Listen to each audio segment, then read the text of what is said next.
Welcome, my friends, to Shaking the Salt with Dr. Peppers. At the end of the message, stay tuned if you want to contact me for any reason, including prayers. Thank you, and I'm Dr. Peppers, Shaking the Salt. Here we go. Since my husband and I have traveled in so many third world countries, along with other countries, we've done a lot of traveling, but we've also had a lot of interaction with other cultures.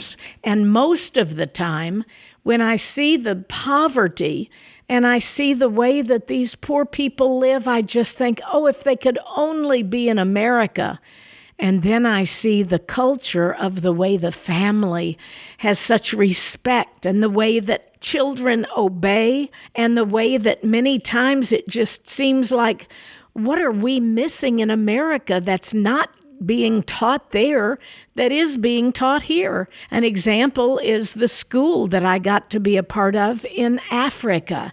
This was in Botswana on the borderline with Zimbabwe, Zambia.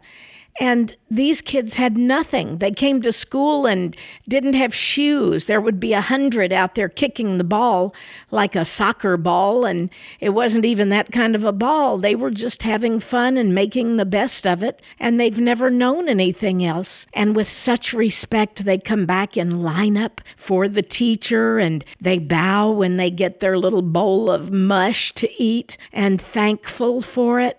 And I was in awe.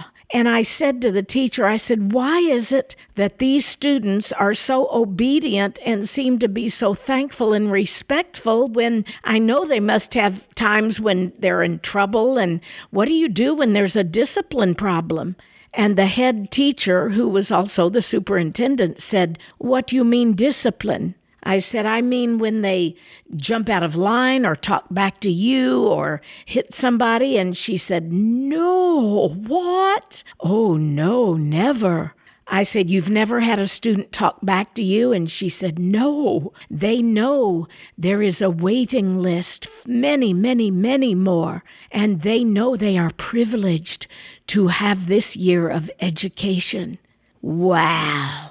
They would never get out of line because it's a privilege to them. They have been taught respect and gratitude, and I just wanted to weep when I would come back from countries like that, or Cuba, where we took in supplies with just little rubber erasers and pencils and paper, and you would have thought we gave those children $1 million. And the teachers are so grateful, too. They have practically nothing. And yet they teach, and the children listen, and they learn. I just sometimes come back from there crying because when I would get back to my own classes and in the halls of a very good school district, one of the best in the entire state of Missouri where I was privileged to teach, and yet in the halls you would hear such disrespect and threats and bullying, and we had to have an academy, which was a school that was an alternative school for the kids that were either being kicked out or dropped out or had other problems, and I loved being a part of that because but for the grace of God, I would have been one of those alternative kids. There just wasn't a place for us back in the day when I was in school. So I have learned through the years by seeing as well as by practicing what real Thanksgiving is. I'm not talking about just saying, thank you, God, that the Pilgrims founded America and we're privileged and we're great and we're the best and we're blessed. I don't mean that at all. There are a couple of things that helped me to really learn how to turn up my thankful thermometer, so to speak, as my brother calls it.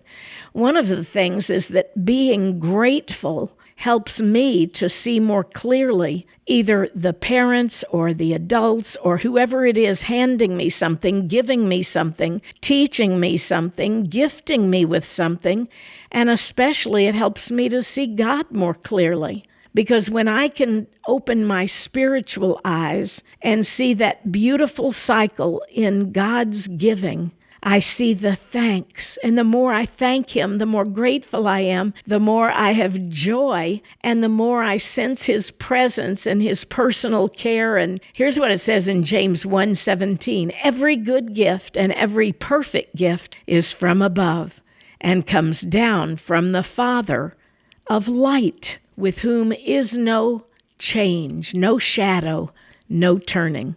I know that's hard to even picture, that God never changes.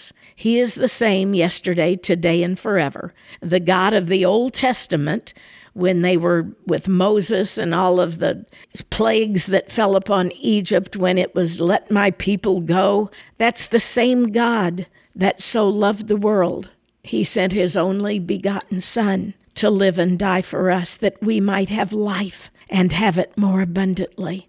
And I want this abundant life. I want to be grateful. I want to be so thankful that I share it with others, and that I let others know how grateful I am for their friendship, for gifts I receive, for favors, for most of all, the time that I am given in the lives of others to share a great part of the best gift that God has given us.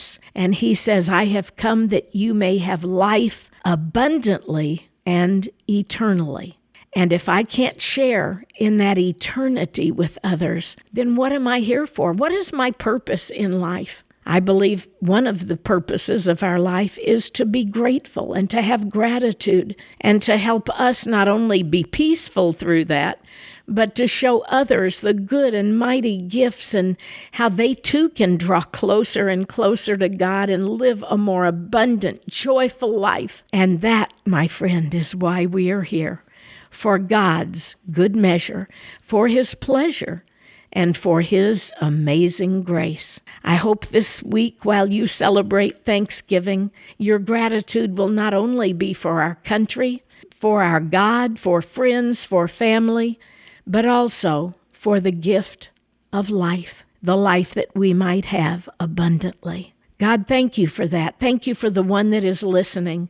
I ask for the one that right now says that they have nothing to be grateful for, that they are in a time in their life where they're going through a real struggle, and it's hard to see while everyone else is celebrating Thanksgiving that they have nothing, so they think. But God, you have promised you'd never leave us or forsake us. So I pray that they would draw closer unto you, because you promised that if we draw nigh unto you, you will draw nigh unto us. That means closer and closer and closer. And isn't that what we want? Just a closer walk with thee. That old song just still resonates in my head. And that's really what I want. I want to draw closer to my husband, to my family, to my friends, to my church family, to my Bible study family, to my Facebook family, to every family that I have in a small circle, in any way that in my neighborhood, for instance, I can be an influence on other people and also receive what they would have that could encourage me as well. And that's what I would give to you, my friend, this week. This time of the year, with Thanksgiving, I would love to impart on you the gift of giving thanks, of being grateful, of having a heart that is so full of gratitude and joy and peace that you don't even realize what you don't have. Instead, you thank God for what you do have. And that's the greatest gift he gives us. We do have his Son who died for us. And I pray, my friend, you will learn to live in him, through him, with him, and for him in the joyous gift of life. Happy Thanksgiving. I'm thankful for you listening to this. I'm Dr. Pepper, shaking the salt. Thanks for staying on, my friend. If you would like to contact me, visit saltandlightministry.com.